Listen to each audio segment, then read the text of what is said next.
Peace and blessings to the chosen, Shalom. First and foremost, all praise, glory, and honor to Yahweh Shem Shai. Double honors to the elders and apostles of Great Millstone.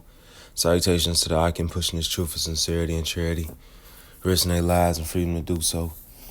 I'm the brother Elad, and I'm responding to basically the video of this gentleman who's using a newer translation of Deuteronomy 28 and 68 to say that it doesn't match what the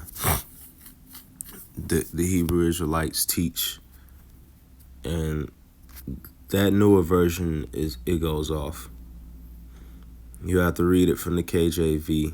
The original is Deuteronomy 28 and 68. It says, "The Lord Yahweh shall bring thee into Egypt again with ships," and that Egypt is the house of bondage, slavery. "By the way whereof I spake unto thee, thou shalt see it no more again. There you shall be sold unto your enemies for bondmen and bondwomen, and no man shall buy you." So here it says, you shall be sold. It doesn't say you will sell yourselves. It says you shall be sold. He's using newer versions and translations. And you can't use new speak, new tongue to try to decipher old or archaic English. And so right here, when it says you shall be sold, means that you were indeed bought for a price as a slave. So this word, when it talks about no man shall buy you, is evidently saying that no one will redeem you, no one will reprehend you, no one will, after all of this entire list in Deuteronomy 28, no one is gonna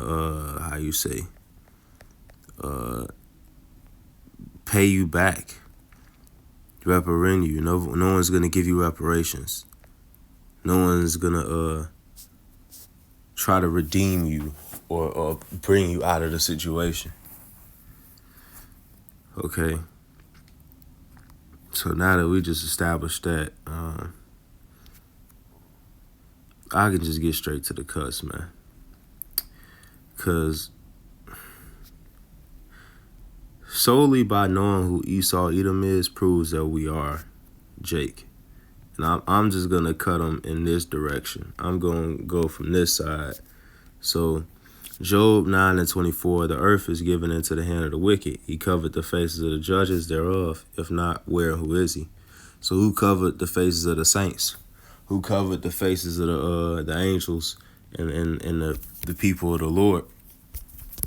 Who put their faces up? Because evidently it said the heathen, like in their images in Maccabees, First Maccabees 3 and 48, and laid open in the book of the law, wherein the heathen sought to paint their likeness to their likenesses of their images. Because here it is, right? We go to that Revelation 4 and 3. "Since you say that we're not the people," it says in Revelation 4 and 3, Revelation 4 and 2, "And immediately I was in the spirit, and behold, a throne was set in heaven, and the one that sat on the throne, and he that sat was to look upon like a jasper and a sardine stone, and there was a rainbow round about the throne, and the sight like unto an emerald." Now, I believe emerald is a green, like a nice shiny green, because I believe that is Yahweh Shai's favorite color. Yahweh Shai being who they ignorantly call Jesus. I believe that's his favorite color. I could be wrong, but that emerald is that green. But nevertheless, here it says a jasper and sardine stone. And I'm just coming with images just in case, you're stupid, or you just, explain this to someone who's dumb. You know what I'm saying? But not to insult your intelligence, but simply just to keep it simple. This is a jasper, this is a carnelian, and this is a sardis stone.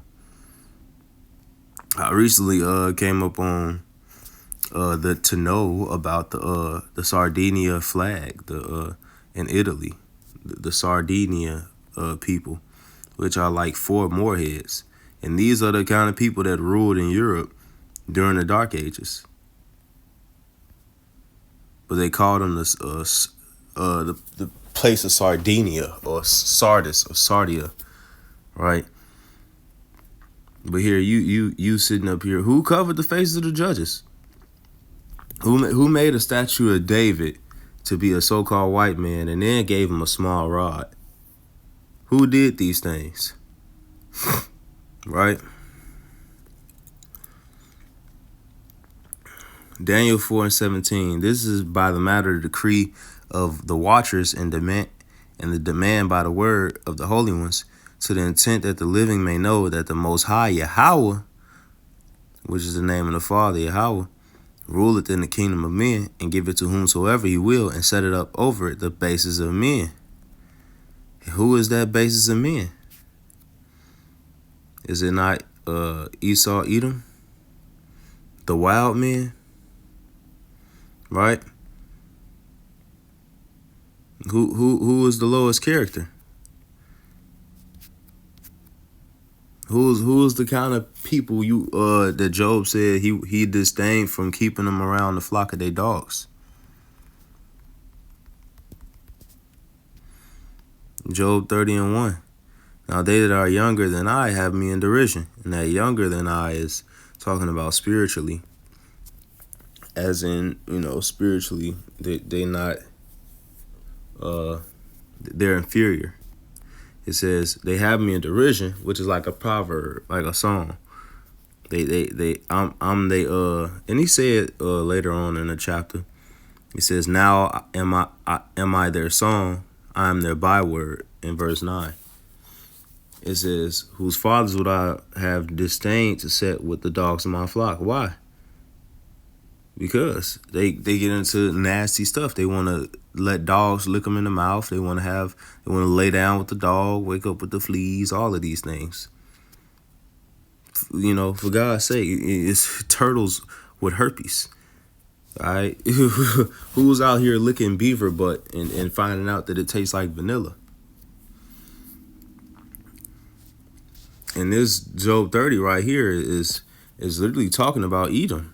It says, it talks about how they dwelt in the cliffs and the valleys and the caves of the earth and in the rocks.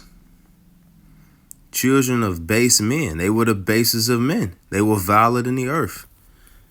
Verse 6 and verse 8. Among the bushes they brayed. They were cavemen.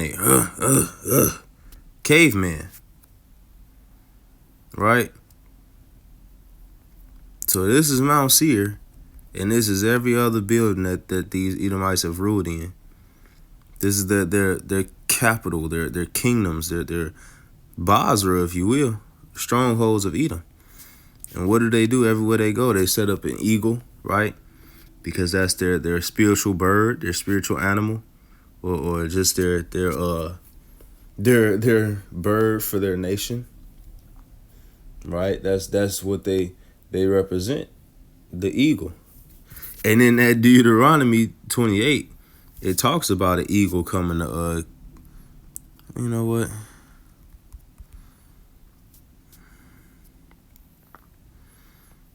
Deuteronomy 28:49, the Lord Yahweh shall bring a nation against thee from far, from the end of the earth, as swift as the eagle flieth, a nation whose tongue thou shalt not understand.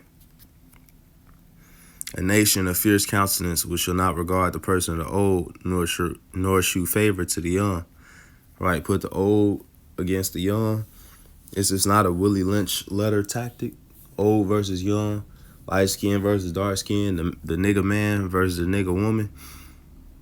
Continue to divide them. This is not the tactic. He won't regard, as in he shows no pity to the old. He showed no pity to the young.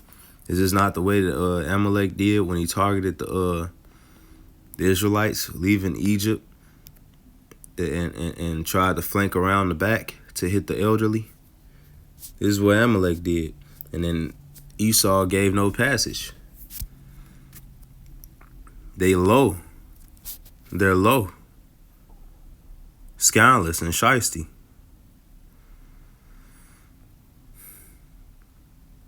Daniel 9 and 12, and he had confirmed his words which he spake against us and against our judges that judged us by bringing upon us a great evil, for under the whole heaven had not been done as hath been done upon Jerusalem. So here it is, it's talking about the children of Israel and how this nation has experienced what no other nation has experienced as far as curses, as far as punishment from the Most High, Yahweh. No other nation.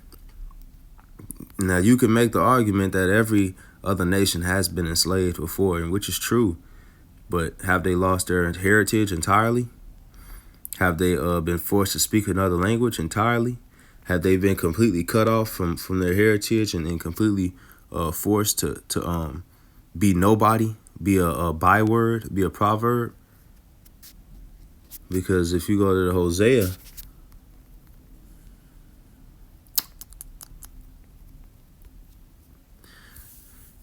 Hosea 1 and 10, it says, "Yet the number of children of Israel shall be as the sand of the sea, which cannot be measured nor numbered." So you think them little hats, them tiny tops are the people? And it's not even a lot of them. It's really not. They could be numbered.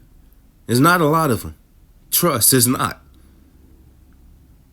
They got a lot of money. They got most of the money, but they got the least in population compared to any nation. And that's just the tiny tops alone. So it says, which cannot be measured nor numbered, it shall come to pass that in that place where it was said unto them, ye are not my people. Right.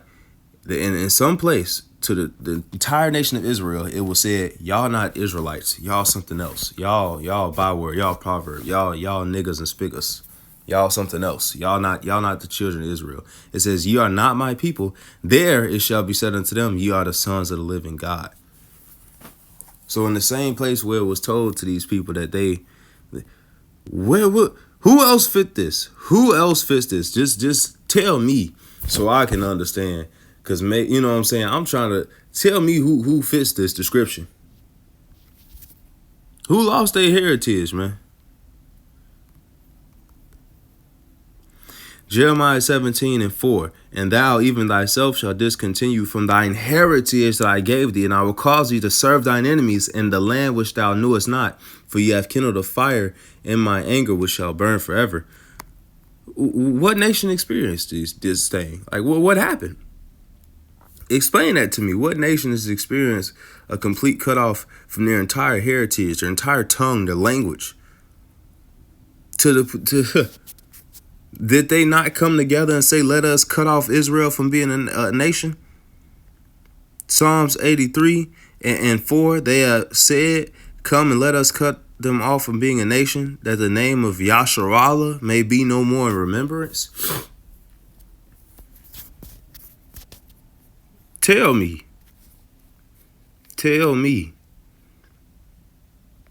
And I'm going to get harp back on that point with knowing who Esau is alone proves that we're Jake, because we are Esau's main rival here in this world. Esau, Edom, is the basis of man, the so-called self-proclaimed and self-exalted white man. He calls himself the white race. And is the earth not given to him? Did the Most High not give him the power to? Because, I mean, it's in his blessing. Isaac blessed him that one day he'd have the power of the sword, which is the blessing of the sword, which is violence by all means, missiles, nukes, torpedoes, tanks, whatever. Does he not have this blessing? Does he not have the fatness of the earth and the dew of heaven? He got embassies all over the world, in every continent, a military base to an extent in every continent. So let me go to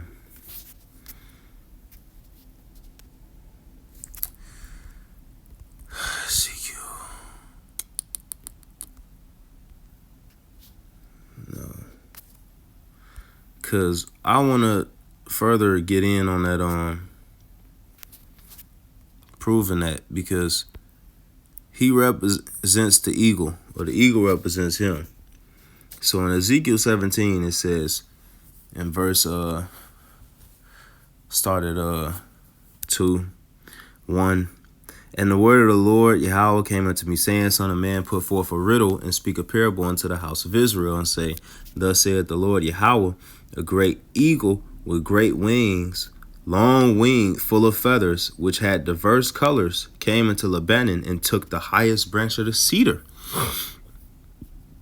He cropped off the top of his young twigs and carried it into a land of traffic. He set it in a city of merchants. He also took the seed of the land and planted it in a fruitful field. He placed it by great waters and set it as a willow tree.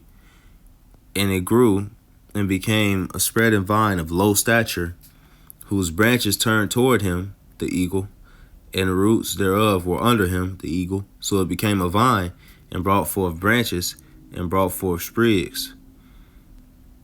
So these diverse colors and these feathers are your options, right? You could be whatever you want to be in this place. You could be homosexual. You could be an adulterer. You don't get punished for it. You could be whatever you want to be. Rap star, rock star, lifestyle, might don't make it. Living life fast, ain't got no patience. You could be whatever you want to be with full of feathers, with diverse colors. Because what does the United States of America offer you? Diversity. It is a melting pot, and it offers you a lot of options to death, of course, but it offers you a lot of pathways, because the narrow pathway is the way to righteousness. The broad pathway is the way of destruction. It says in the verse 4, he carried it into a land of traffic in a city of merchants. Where's the World Trade Center? Do not the nations come to this place, to this country to perform business? Right?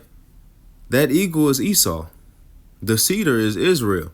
Who took Israel into the land of you get what I'm saying here.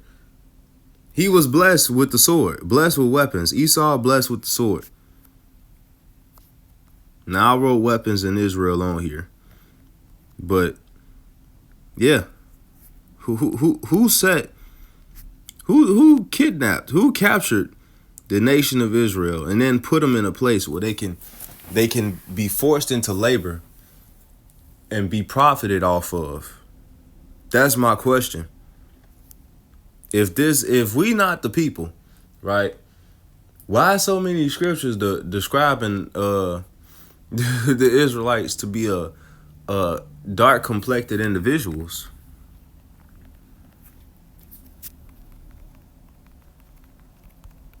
Because all of a sudden, black don't mean black no more when it comes to the scriptures. All of a sudden, there's newspeak people talking, the scoffers talking. Job 30:30, my skin is black upon me and my bones are burnt with heat. All of a sudden, black don't mean black no more.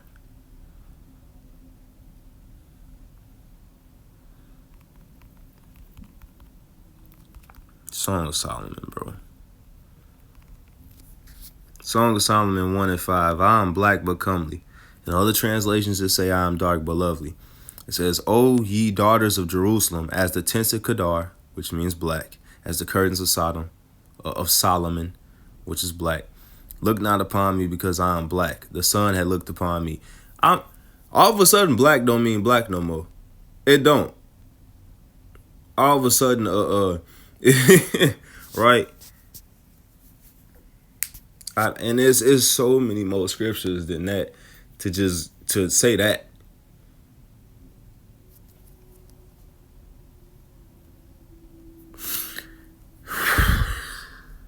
But I did want to harp on saying that knowing who Esau Edom is, which is it's undeniable who Esau Edom is, because who exalted himself as the eagle?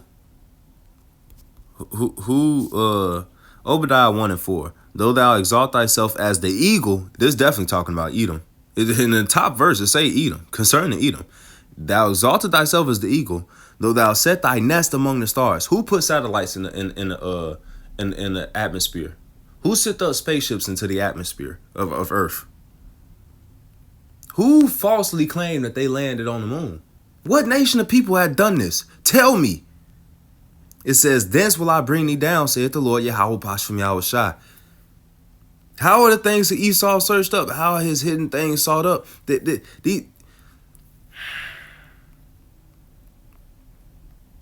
Who is Esau Edom's main rival? Because in the scriptures it said Judah will be in the neck of his enemies. And that main enemy is Esau Edom.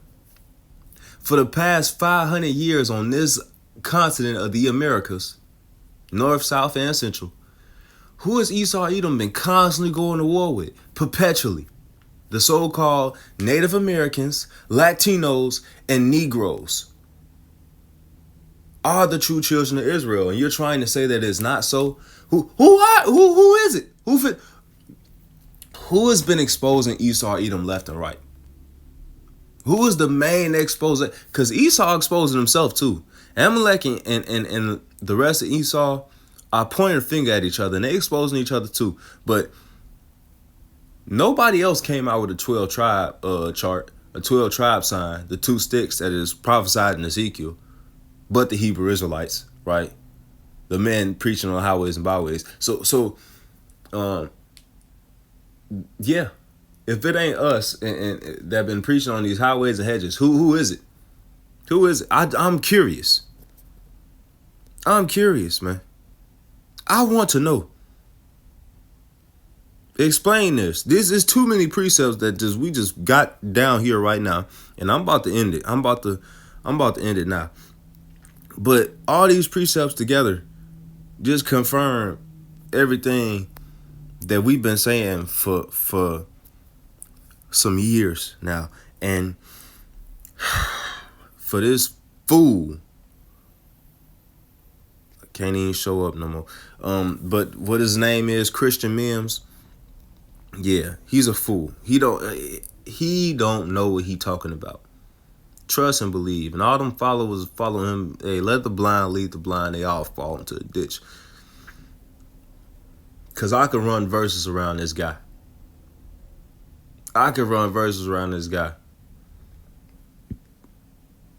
He don't know. Excuse my American. He don't know shit. He trying to step to the elders and apostles of Great Millstone are vetted. They have vetted. They have done so much research that Buddy was probably in his father's nutsack when the elders and apostles were out there in the ministry and dealing in the faith. Buddy, Christian Mims, whatever his name is, he don't know what he's talking about. Be not deceived by this man. This man, his mouth must be stopped. Forgive me if I'm rambling on, if I'm ranting. I'm ending it now. I'm signing off, giving a mighty shalom and a Bible ball.